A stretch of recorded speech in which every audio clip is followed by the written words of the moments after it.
How to delete saved search on Facebook Marketplace. Hello and welcome to our YouTube channel How to Tutorials. In today's video, I'm going to show you how you can delete your saved search on Facebook Marketplace.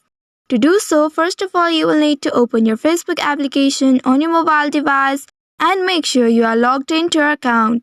Now once you are logged into your account, here at the top you'll find different icons. Tap on this marketplace icon which looks like a home icon.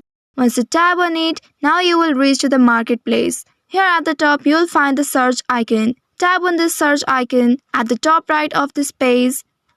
Here make sure you select this save search option.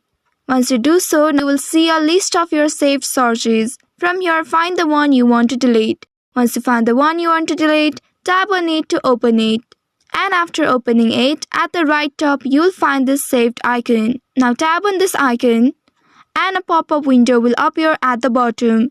Here you just simply have to tap on this unsave button and you can successfully unsave your saved search. The search has been successfully unsaved. Once deleted, the saved search will no longer appear in the list of your saved search. So I hope this tutorial was helpful. If yes, don't forget to like, share and subscribe to our channel. Also hit that bell icon to never miss any updates from us. Thank you for watching.